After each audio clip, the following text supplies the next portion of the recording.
Hey guys, welcome back to the channel, and today we're going to be reacting to Protests connected to tourism erupt around Europe. A lot of people are going to Japan right now because it's like super popular on social media and everything. It's a really cool cultural experience. When Colton Shreve hopped on a flight to Japan, he was expecting some What crowds, does that have to do with Europe? but nothing like this. where is he From a from? Buddhist temple Sounds to a American. market, just trying to get down the street. It's like a little strange It's a lot of people, structure, man. but It's a it's lot just of filled people. with people. Like I'm stuck in LA traffic at rush It's a hour. lot of people. Welcome to Kyoto, bumper to bumper. And I was like, Wow. wow, like, the line's not even moving. And this is insane. I've never seen But anything like that. I'm Around confused the what this world, has to more do and more with scenes Europe. like these playing out. Domestic travel has fallen slightly, but international travel remains going gangbusters. And every year since the pandemic, we've seen that explosive growth in tourism, especially So the what's most popular I don't destinations. understand the difference, how they determine difference between domestic travel and international travel. So I guess like people don't, when they go like for vacation, they don't vacation within the states, they go out abroad. So there's somewhere as a lack and somewhere as a surplus. Yeah, seems like it. So like, because like for example, if instead of going to see the Grand Canyon, now they go to see the Leaning Tower of Pisa, for example, something like that. Pizza, yeah. Yes. So we're Pizza. talking Rome, we're talking Pizza. Paris, we're talking London. Now Tokyo's in the mix. But the other thing I think is the spread of social media. You want to show off where you've been, all the things you've done, and sort of get that iconic photo. Throngs of tourists, overwhelming infrastructure, and some locals are fed up. At the world-renowned Louvre Museum in June, tourists stranded in long lines after workers staged a walkout to protest what they Oh, wow. say is overcrowding and understaffing. And across Europe, anti-tourism demonstrations making headlines. One of the horrible effects That's of interesting over-tourism that is what it does. we're seeing the anti-tourist, because we have seen the immigration protests in Europe, like in Spain. Like they. No, we seen anti-tourism in Spain too. That wa- They but- take water guns. But I and thought at that the wasn't. tourists. That was more like they don't want immigrants. No, they don't want Americans in Spain. They have the water guns and everything. I thought that was about immigrants, though. Then I guess. It could be both. Just the local communities. It raises prices for food, it raises prices for transportation, and of course for housing, because locals are being driven out by home sharing Also in processes Greece, and things remember there was a complaint in Greece, like they say they come and they don't even really spend. Remember? That's not We watched that video on Greece, but that video on Greece to me, it was kind of like I don't. But I get what the person is saying. It's the Airbnbs that are the problem. It's they raise the cost of living. I understand. like that. But it also adds to congestion and pollution. So there is a balancing act that has to be done here. Tourism is the main driver of the economy in a lot of these places. Residents in Naples, Italy, marching against short-term rentals and the impact on neighborhoods. Locals taking to the streets of Lisbon, Portugal, asking for more rights. Okay, so the title of this video is misleading. It's not. Okay, never. Maybe not. Protest connected to tourism. It's not about tourism. It's connected to tourism. Okay, maybe it's not misleading. Okay, fine. You know. Then how come the situation are being tackled against the Airbnb? Right, that I feel like the focus here should be Airbnb and not okay. We're using Airbnb because it's like that company becomes so popular. what it is. It became That's- associated not with the only short-term one. rent. No, it's not the only one. But we're using Airbnb interchangeably, kind of like with Uber, even though there's Lyft too. But it's like the name is became so widespread that we just use it. But what I mean by that is any short-term rentals.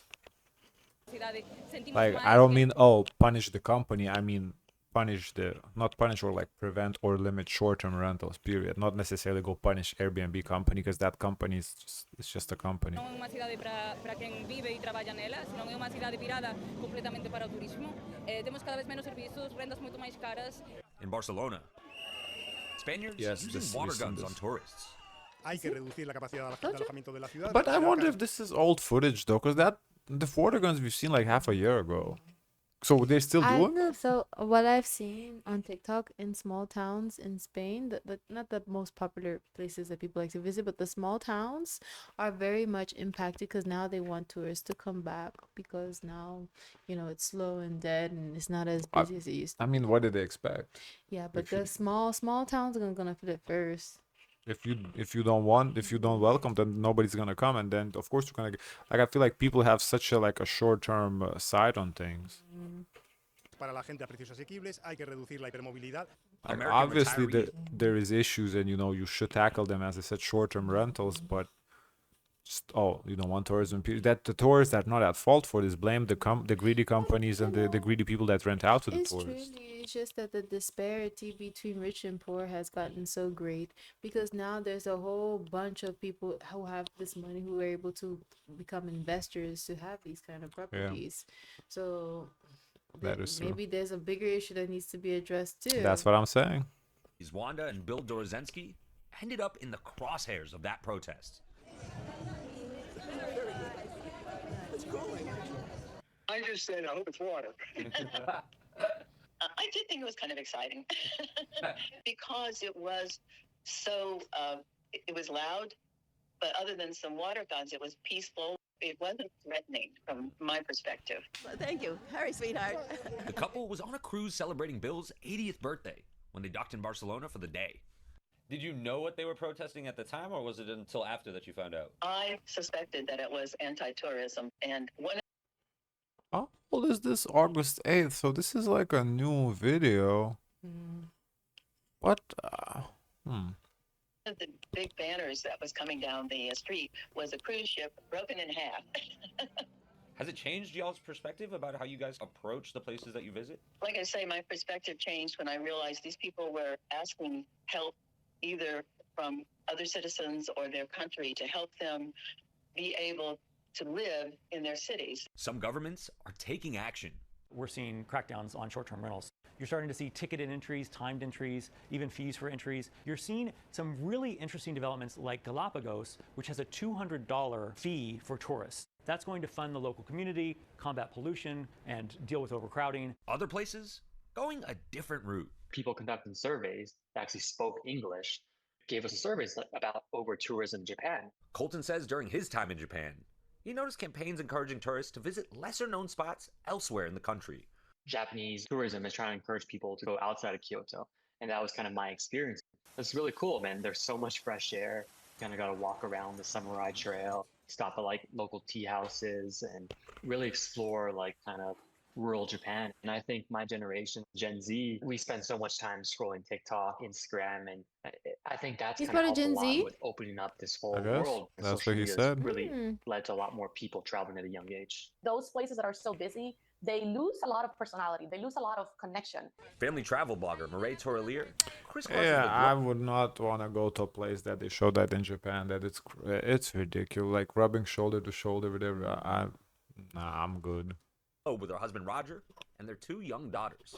We went to Bali, then Singapore, then Turkey, then Italy. Then we moved to live in Tuscany for 3 months, and then we migrated to Spain. We've been to Portugal, to France, we've been to Andorra, we've been to Japan, we've been to Morocco. The family building its following on social media by showcasing alternative ways to visit hotspots. What's your approach as a traveler to be able to go and see these places that are super crowded, but still make sure that it's enjoyable for you and your family? When I plan a trip, I'm always looking at what's around there, right? ChatGPT, Google, like all the AIs. I don't think the solution is don't go to Rome.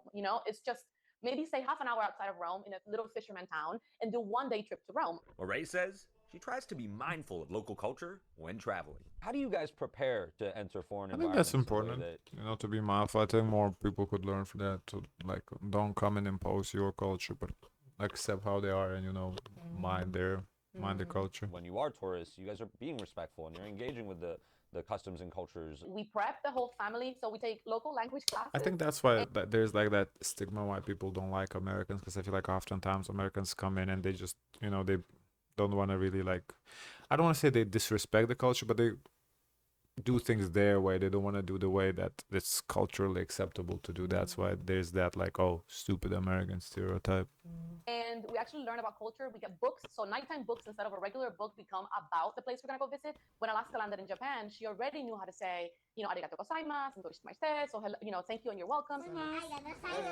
It makes an automatic connection, and it's such a small investment of time to look up cultural differences, customs that are unique to that place. I think the protests have achieved their #1 goal, which was to highlight the issues that locals are dealing with. I will say you have to be careful you don't shoot the goose that laid the golden egg. There's a lot of good that comes Yes, from I tourism agree. too. That's I think some people might be missing a little bit that Can you get the comments? the well, this is on ABC American page, so probably. Yeah, that's what I want to see. As I'm getting older, I find more joy when I go to small towns, forests, mountain. I can't stand crowded places anymore. There is a universe of small, beautiful places out there. Influencers are the worst. As a Tokyo local, I You have. know what's bad? Okay, like when influencers go somewhere and they say the hacks, and so Oh. everyone goes do the hacks, and it makes the place unbearable. Because I feel like it's like okay, manageable when a few people do it, but then when people, kind of exploit it, it becomes a nuisance. So I can see how people who live there can be annoyed with visitors, especially if they ask for the hack. So it's cool when you do it. It's a problem when I do it. Yeah. As a Tokyo local, I have to say Tokyo without tourists was already more crowded than any European country swarming with tourists. Why? I wonder why. Don't they have the city planned out for how many people they have? Airbnb is a big reason why locals are so angry. Stay in a hotel. Yeah. And the American couple. Oh, look how cute. Look, honey, a European product. Oh, yeah. Okay. Guys, of course, let us know your thoughts. Don't forget to like, comment, and subscribe. Join the Discord. And as always, share as much kindness as possible.